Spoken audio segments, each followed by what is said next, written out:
Inilikas.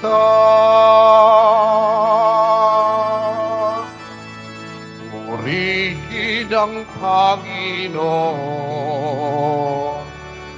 pawit ang kagalakan, at tutugin ang gitara at ang kaaya-ayang tira. Ipanin niyo ang trumpeta.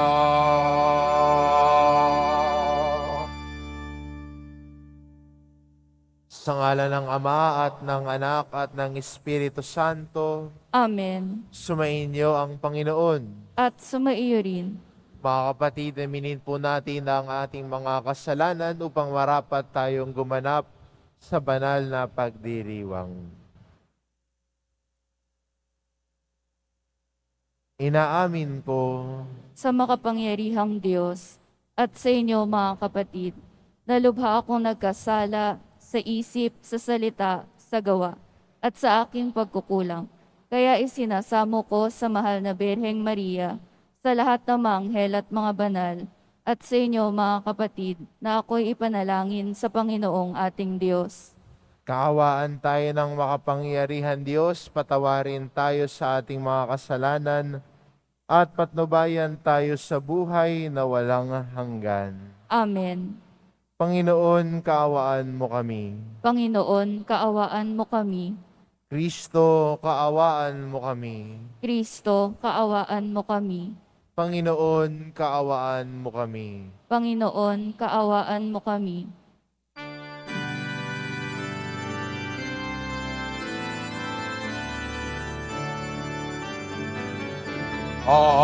Papuri sa Diyos, papuri sa Diyos, papuri sa Diyos sa kaitaasan, at sa lupa'y kapayapaan, at sa lupa'y kapayapaan, sa mga taong kinalulugta niya. Pinupuri ka namin, dinarangal ka namin, sinasamba ka namin, ibinagbubunyi ka namin, pinasasalamatan ka namin. Dahil sa dakila mo ang king kapurihan, Panginoong Diyos, Hari ng langit, Diyos amang makapangyarihan sa lahat, Panginoong Hesukristo, bugtong na anak, Panginoong Diyos, Kordero ng Diyos, anak ng Ama. Ikaw na nag-alis ng mga kasalanan ng sanlibutan. Maawa ka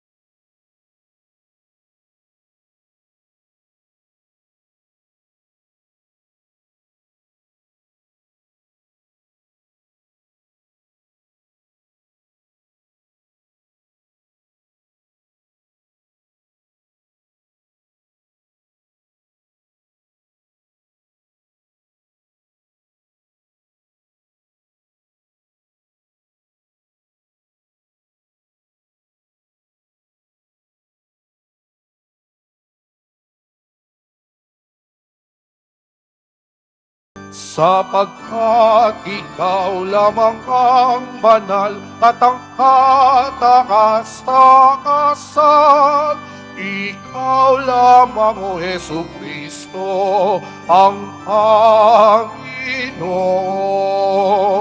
kasama ng Espiritu Santo sa kadakilaan ng Diyos Ama.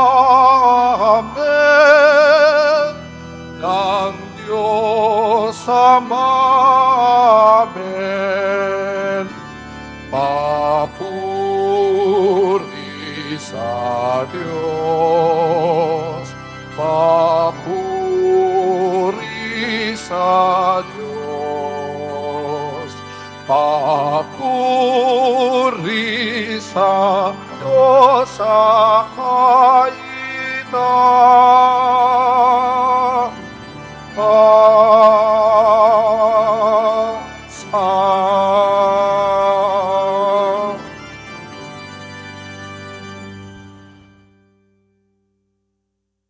Manalangin tayo.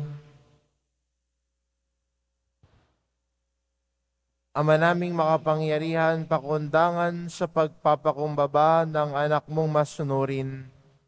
Ibinangon mo sa pagkadapaang sangkatauhang masuwayin. Ipagkaloob mo sa amin ang banal na kagalakan, upang kaming sinagip mo sa kaalipinan ay magkamit ng iyong ligayang walang katapusan. Sa pamamagitan ni Jesucristo, kasama ng Espiritu Santo, magpasawalang hanggan. Amen. Magsiupo muna po ang lahat.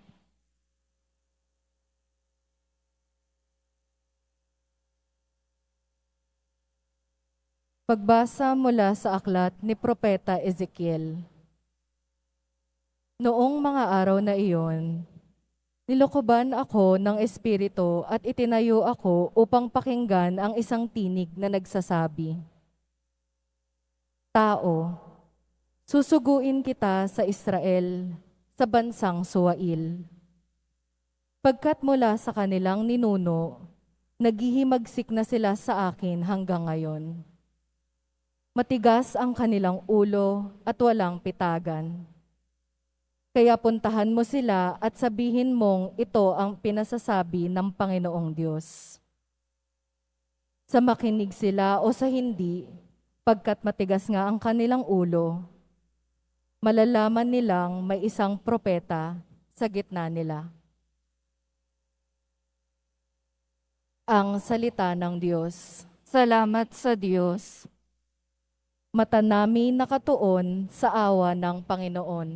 Mata namin nakatuon sa awa ng Panginoon. Ang aking pangmasid doon nakapukol sa luklukang trono mo, O Panginoon. Tulad ko'y aliping ang inaasahan, ay ang amo niya para matulungan. Mata namin nakatuon sa awa ng Panginoon.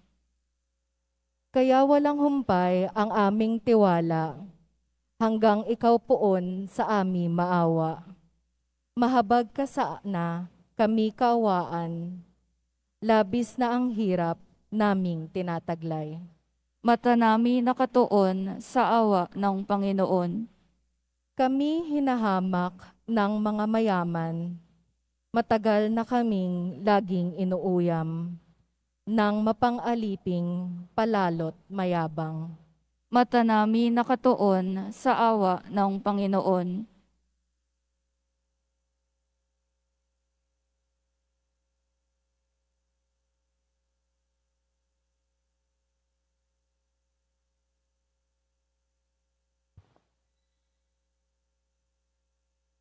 Pagbasa mula sa ikalawang sulat ni Apostol San Pablo sa mga taga-Korinto. Mga kapatid, para hindi ko ipagyabang ang kamangmanghang pahayag ng Diyos sa akin, ako'y binigyan ng isang kapansanan sa katawan na nagsisilbing pamalo ni Satanas upang huwag akong magpalalo. 3 beses kong idinalangin sa Panginoon na alisin ito. Ngunit ganito ang kanyang sagot. Ang tulong ko'y sapat sa lahat ng pangangailangan mo. Lalong nahayag ang aking kapangyarihan kung ikaw ay mahina. Kaya't buong galak na ipagmamapuri ko ang aking kahinaan upang palakasin ako ng kapangyarihan ni Kristo. Dahil kay Kristo, walang halaga sa akin kung ako may mahina, kutyain, pahirapan, usigin, at magtiis. Sapagkat kung kailan ako mahina, saka naman ako malakas. Ang salita ng Diyos. Salamat sa Diyos. Magsitayo po ang lahat.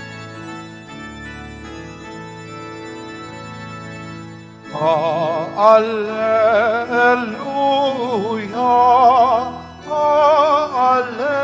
alleluia, alleluia, alleluia. Ikaw, Kristo, ay sinugo upang sa dukay magturo, magpalaya sa bilanggo. Alleluia, alleluia, alleluia,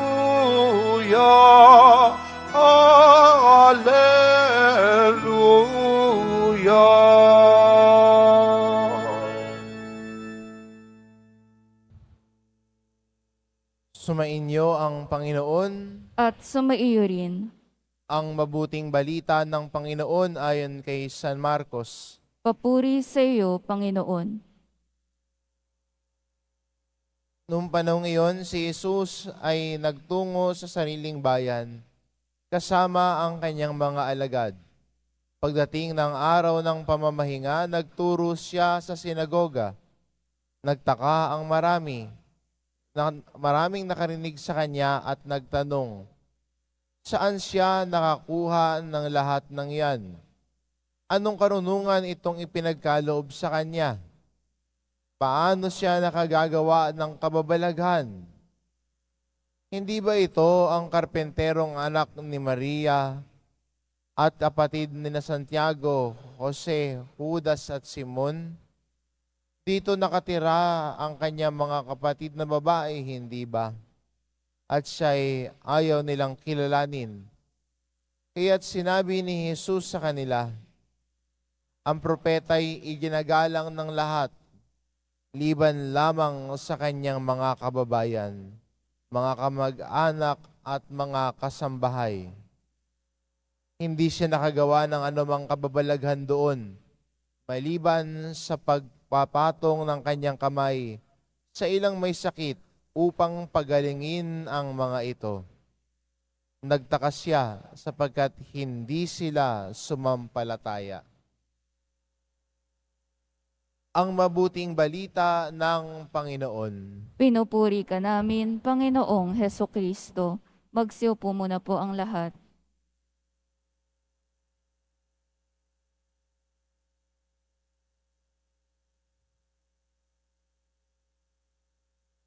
Sa ating unang pagbasa, narinig natin ang pagtawag ng Diyos kay Ezekiel na maging isang propeta. At ang gampanin ng isang propeta ay maging tinig ng Diyos sa sambayanan.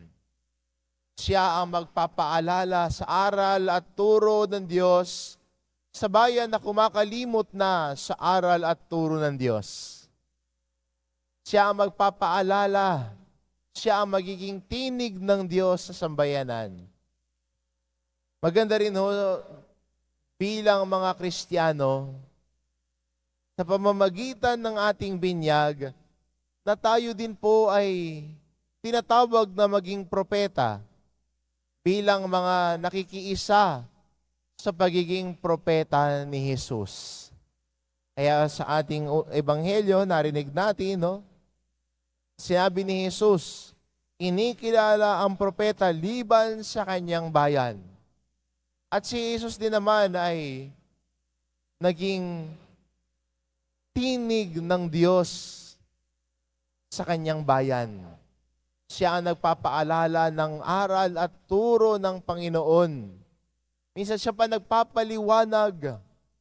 Siya ang tunay na kaganapan ng salita ng Diyos.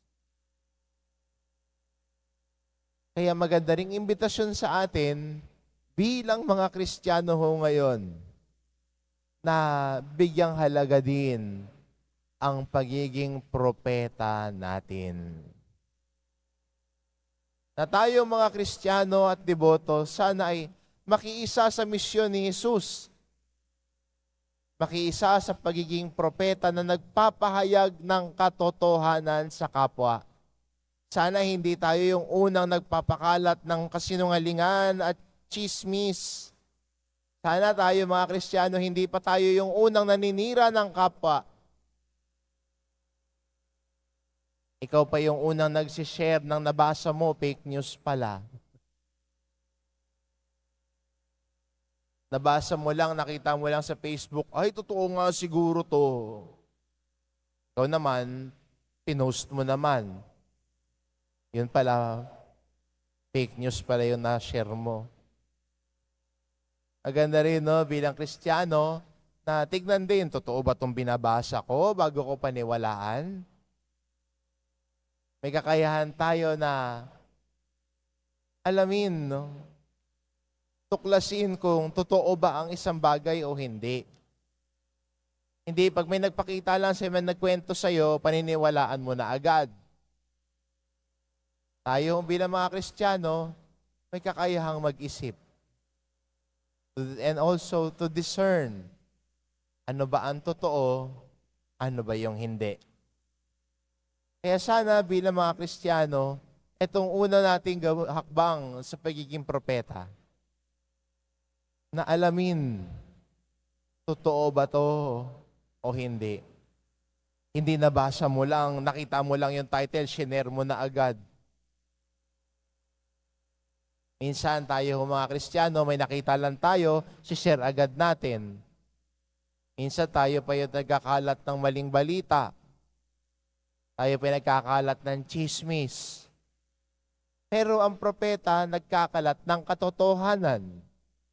Totoo ang sinasabi niya, at ang propeta ay ang katotohanan ng salita ng Diyos ang ibinabahagi niya. Kaya bilang mga Kristiyano, tayo ay paulit-ulit na inaanyayahan ng Panginoon na ipahayag ang mabuting balita niya. Ang mabuting balita niya na katotohanan sa ating pamumuhay, sa ating pamayanan, ipahayag natin ang katotohanan ng mabuting balita kahit na may mga hindi aayon sa atin. Kaya sa ating ebanghelyo, sa kabila ng pagpapahayag ni Jesus, may mga hindi pa rin naniwala sa Kanya. Kaya nung nandun siya sa sarili niyang bayan, hindi sila naniwala sa pagpapahayag ni Jesus. Imbis na sanang makinig, imbis na sanang maniwala, ang ginawa nila at naging reaksyon nila, meron agad silang judgmental na pag-iisip.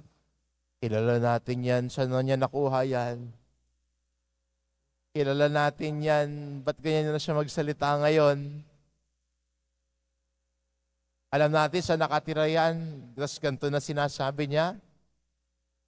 Ganon ang iniisip nila. At dahil ganon yung iniisip nila, imbis na maging bukas sa pakikinig sa aral at turo ni Jesus, naging sarado ang isip nila. Dahil may judgments na sila at sarado na ang tenga nila sa pakikinig. Sana tayo din bilang Kristiyano, hindi rin tayo mapanghusga o may judgments na agad pag nakikinig tayo. Ang tao kasi nakikinig, minsan nagiging hadlang sa kanya pag may mga iniisip na siya.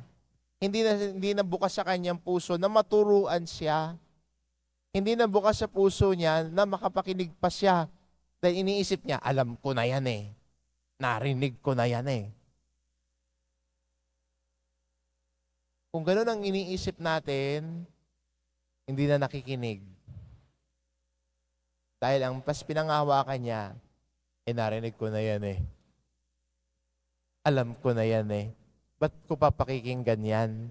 Narinig ko na yan.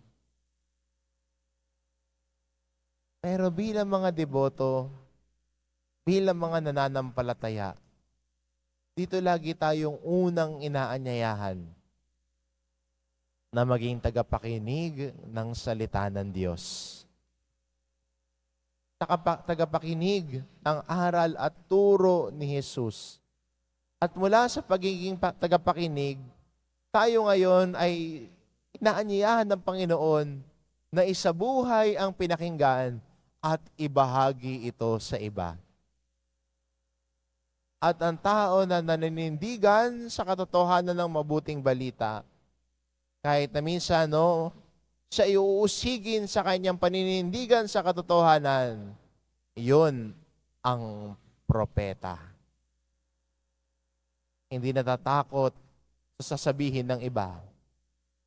Mas mahalaga sa kanya ang ipahayag ang katotohanan.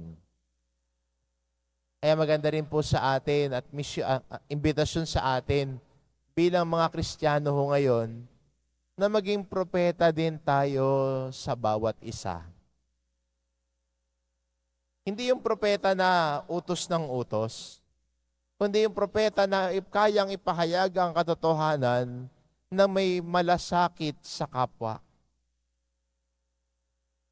Nyari, nakita mo, may kasama ka. Alam mong nangungupit.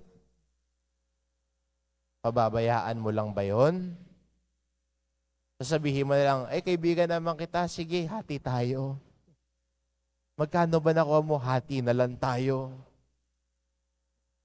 Kung alam mong propeta ka at nakikiisa sa pagiging propeta ni Jesus, sasabihin mo yung taong yun, uy, bakit ka nangunguha? Masisisante ka niyan. Alam mo naman, hindi mabuti ang magnakaw. Soli mo na lang yan. Ganon ang propeta. Sasabihin niya, kakausapin niya yung tao na alam niya nagkakamali at tutulungan niya at gagabayan niya na isabuhay ang aral at turo ni Jesus. Kaya magandang imbitasyon sa atin ito. Magandang hamon ho sa atin ito. At bilang mga tagapakinig din, maging bukas din tayo sa aral at turo ni Jesus. Kung ikaw naman yung sinabihan na nagnanakaw, halimbawa lang ho yun. Kung ikaw naman yung pinagsabihan, ang natural reaction mo naman, nagiging defensive ka, ikaw pa yung galit. Ikaw yung tinulungan, ikaw yung pinagsabihan, ikaw pa yung galit. Minsan, alam din naman natin kung ano ang tama at mali eh. Alam naman natin kung ang isang bagay ay tama o mali. At kung alam natin, mali yung ginagawa natin, maging bukas tayo sa pagtatama ng kapwa natin. Doon tayo lalago sa kabutihan ng Diyos. Doon tayo lalago sa kabanalan. Doon tayo lalago sa ating pananampalataya at pagiging Kristiyano. Kaya magandang imbitasyon po ang ating mga pagbasa ngayon na maging propeta sa panahon ngayon. Nakikinig sa salita ng Diyos, naninindigan sa salita ng Diyos, at ipinapahayag ang katotohanan nito. Amen.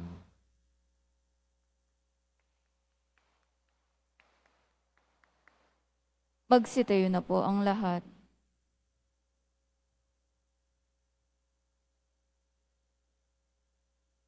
Sumasampalataya ako Sa Diyos amang makapangyarihan sa lahat, na may gawa ng langit at lupa.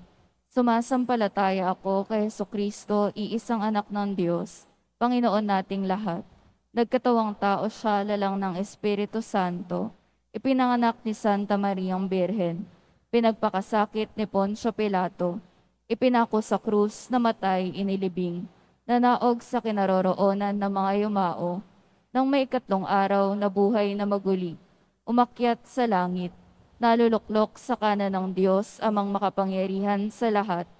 Doon magmumulang paririto at huhukom sa nangabubuhay at nangamatay na tao.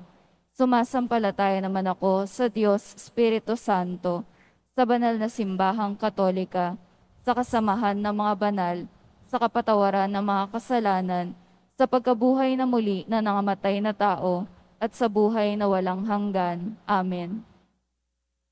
Mga minamahal kong mga kapatid, manalangin tayo sa Diyos Ama upang maging bukas tayo sa Kanyang karunungan at matuto tayong sumampalataya sa Kanya. Manalangin tayo, Panginoon, dinggin mo ang aming panalangin. Panginoon, dinggin mo ang aming panalangin. Para sa mga pinuno sa simbahan, makinig nawa sila sa tinig ng mga makabagong propeta na humahamon sa kanilang maging mga tapat na lingkod ng Diyos at ng kanyang bayan. Manalangin tayo. Panginoon, dinggin mo ang aming panalangin. Para sa mga namumuno sa pamahalaan, nawa ang tindi ng kanilang pag-ibig at pagkakandili sa kawan ng Panginoon, ang patuloy na magpasigla sa kanila at hindi ang papuri at palakpak ng mga tao. Manalangin tayo. Panginoon, dinggin mo ang aming panalangin. Para sa sambayan ng Diyos, dinggin nawa nila ang mapanghamon at mapagpalayang balita ng Diyos at hindi ang mga mapanuksong tinig ng kasalanan. Manalangin tayo. Panginoon, dinggin mo ang aming panalangin. Para sa mga naghahanap buhay, para sa kanilang pamilya, patuloy nawa silang bigyan ng lakas mula sa Diyos. Ingatan nawa sila at iadya sa lahat ng panganib at masama. Manalangin tayo.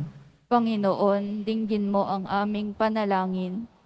Para sa mga religyoso-religyosa, naway matanto nilang sa katapatan ng puso lamang nagiging ganap ang pag-ibig at ang panata ng pagtarima.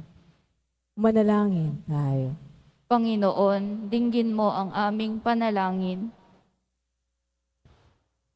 Maawaing Ama, dinggin mo ang aming panalangin upang masilayan ka namin sa lahat ng aming ginagawa at nakakasalamuha. Itulot mong kumilos kami ng naaayon sa iyong kalooban. Hinihiling namin ito sa pamamagitan ni Kristong aming Panginoon. Amen. Magsiupo muna po ang lahat.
Magsitayo na po ang lahat. Manalangin kayo mga kapatid, upang ang paghahain natin ay kalugdan ng Diyos amang makapangyarihan. Tanggapin nawa ng Panginoon itong paghahain sa iyong mga kamay, sa kapurihan niya at karangalan, sa ating kapakinabangan at sa buong sambayanan niyang banal. Ama naming lumikha, ang paghahain namin sa iyong ngalan ay siya nawang sa amin dumalisay, upang ito ay maging pagganap araw-araw ng aming paglipat sa buhay sa kalangitan, sa pamamagitan ni Hesukristo, kasama ng Espiritu Santo, magpasawalang hanggan. Amen. Sumainyo ang Panginoon. At sumaiyo rin, Itaas sa Diyos ang inyong puso at diwa. itinaas na namin sa Panginoon. Pasalamatan natin ang Panginoong ating Diyos. Marapat na siya ay pasalamatan. Ama naming makapangyarihan, tunay ngang marapat na ikaw ay aming pasalamatan sa pamamagitan ni Hesukristo na aming Panginoon. Lubhang nabagbag ang kanyang loob sa pagkakamali ng tao sa sansinukob, kaya't minabuti niyang siya'y ipanganak ng babaeng bukod mong pinagpala sa babaeng lahat. Sa labi ng imbing kamatayan kami ay inagaw ng namatay mong anak. Sa pagkabuhay niya kami kanyang binuhay, upang kaugnayan namin sa iyo'y huwag magwakas. Kaya kaisa ng mga anghel na nagsisiawit ng papuri sa iyo, nang walang humpay sa kalangitan, kami nagbubunyi sa iyong kadakilaan. Santo, Santo, Santo, Panginoong Diyos ng mga hukbo, na pumulo ang langit at lupa ng kadakilaan mo. Hosana sa kaitaasan, pinagpalang na paririto sa ngalan ng Panginoon. Hosana sa kaitaasan. Magsiluhod po ang lahat.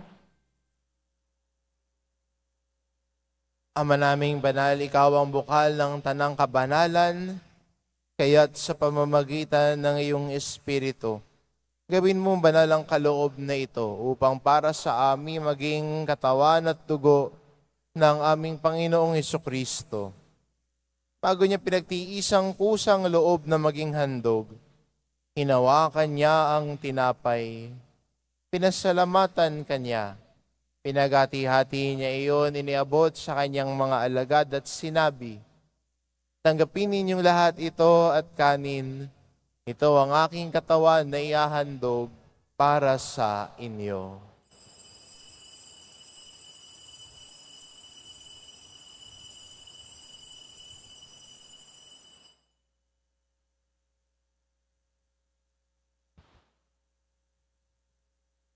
Gayon din naman nang matapos ang hapunan, hinawakan niya ang kalis. Muli kanyang pinasalamatan. Iniabot niya ang kalis sa kanyang mga alagad at sinabi, "Tanggapin ninyong lahat ito at inumin. Ito ang kalis ng aking dugo, ng bago at walang hanggang tipan. Ang aking dugo na ibubuhos para sa inyo at para sa lahat, sa ikapagpapatawad ng mga kasalanan. Gawin ninyo ito sa pag-alala sa akin."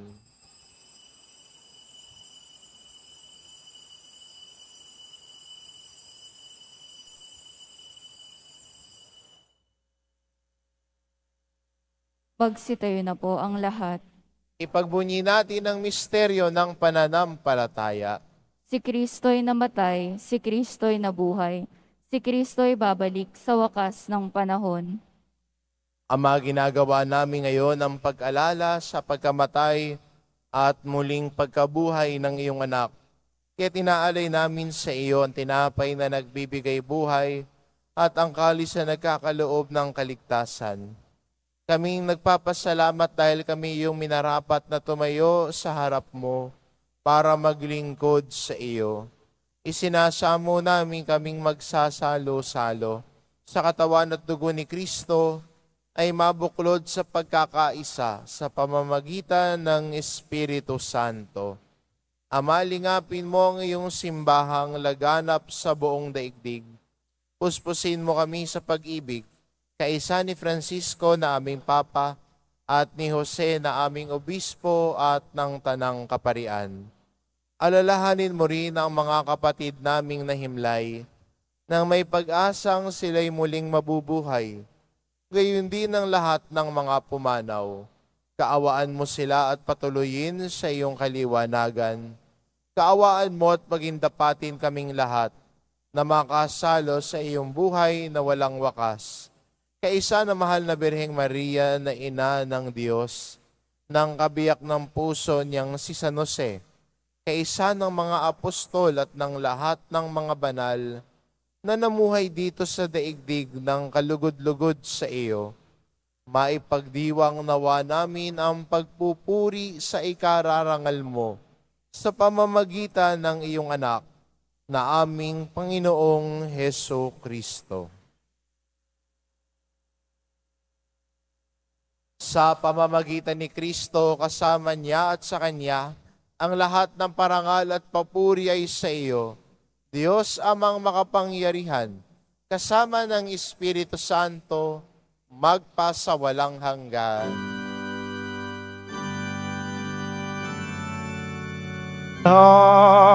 Amen. Amen.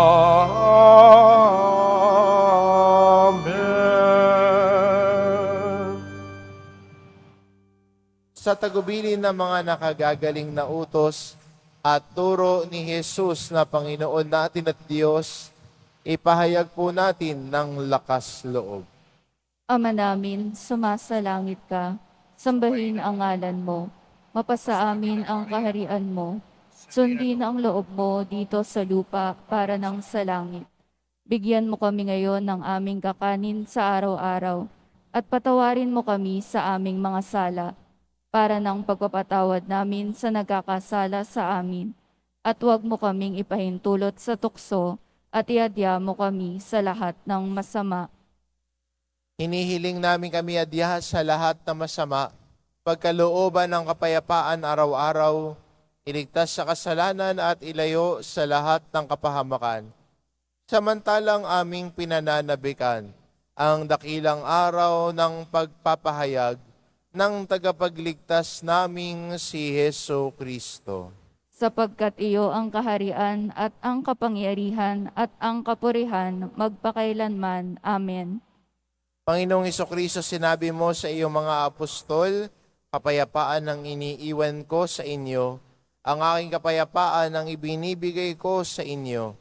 Tungayan mo ang aming pananampalataya at huwag ang aming pagkakasala. Pagkalooban mo kami ng kapayapaan at pagkakaisa, ayon sa iyong kalooban, kasama ng Espiritu Santo, magpasawalang hanggan. Amen. Ang kapayapaan ng Panginoon ay laging sumainyo. At sumaiyo rin. Magbigayan kayo ng kapayapaan sa isa't isa.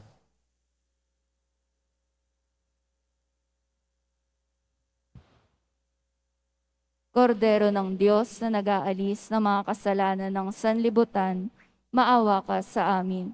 Kordero ng Diyos na nag-aalis ng mga kasalanan ng sanlibutan, maawa ka sa amin. Kordero ng Diyos na nag-aalis ng mga kasalanan ng sanlibutan, ipagkaloob mo sa amin ang kapayapaan. Magsiluhod po ang lahat.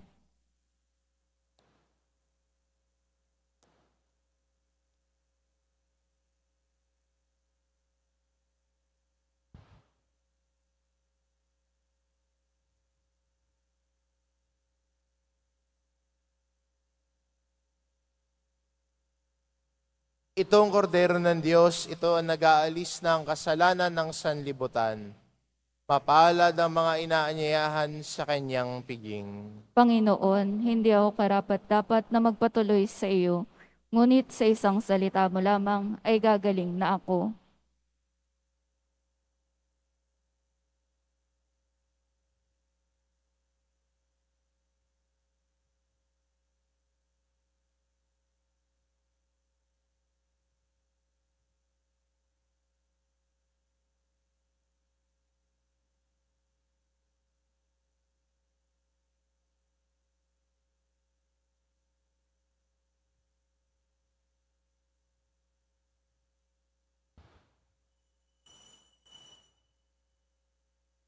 Para sa lahat ng tatanggap ng banal na komunyon, sasagot po tayo ng amen pagkasabi ng pari o ng lay minister ng katawan ni Kristo at isubo agad sa bibig bago umalis sa harapan ng pari o lay minister.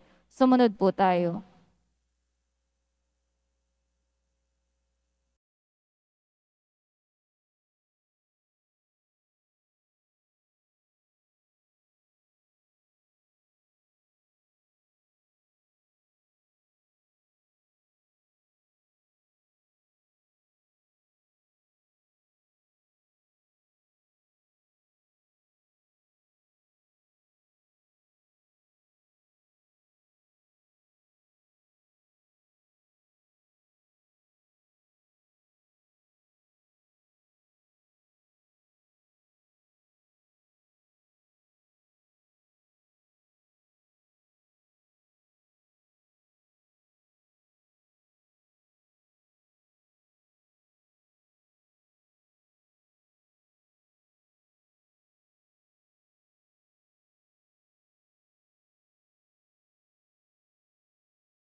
Manalangin tayo. Ama naming mapagmahal, kaming iyong pinapakinabang, ay loobin mong laging lumingon sa pinanggalingan ng tinanggap namin ngayon para pagsaluhan sa pamamagitan ni Hesukristo kasama ng Espiritu Santo, magpa sa walang hanggan. Amen. Sumainyo ang Panginoon. At sumaiyo rin. Mahal na poong Hesus Nazareno, inihayag mo sa pamamagitan ng krus ang walang maliw na pag-ibig ng Diyos sa sangkatauhan. Pakinggan mo ang kahilingan ng iyong angkan na nagsusumamo sa iyo. Makamtanawa nila ang iyong katugunan at tanggapin ang kasagutan ng may utang na loob na tinatanaw. Basbasan din po ninyo ang mga may daladala nilang imahin at dasalan sa pamamagitan ng bendisyon na ito, naway maalala nila ang mga pangako nila noon sa binyag, na ikaw ang kanilang iibigin at paglilingkuran, bilang Panginoon magpa sa walang hanggan. Amen. At pagpalain kayo ng ating mapagmahal na Diyos, ang Ama, at ang Anak, at ang Espiritu Santo. Amen.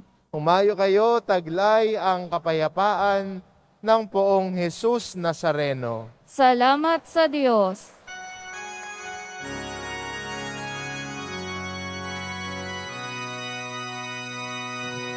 Nuestro Padre Jesús Nazareno, sinasamba ka namin. Pinipintuho ka namin, aral mo ang aming buhay at kaligtasan, Nuestro Padre Jesus Nazareno. Iligtas mo kami sa kasalanan, ang krus mong kinamatayan ay sagisag ng aming kaligtasan. Nuestro Padre Jesus Nazareno, dinarangal ka namin. Nuestro Padre Jesus Nazareno, nilulwalhati ka namin. Nuestro Padre Jesus Nazareno, dinarangal ka namin. Nuestro Padre Jesus Nazareno, nilulwalhati ka namin.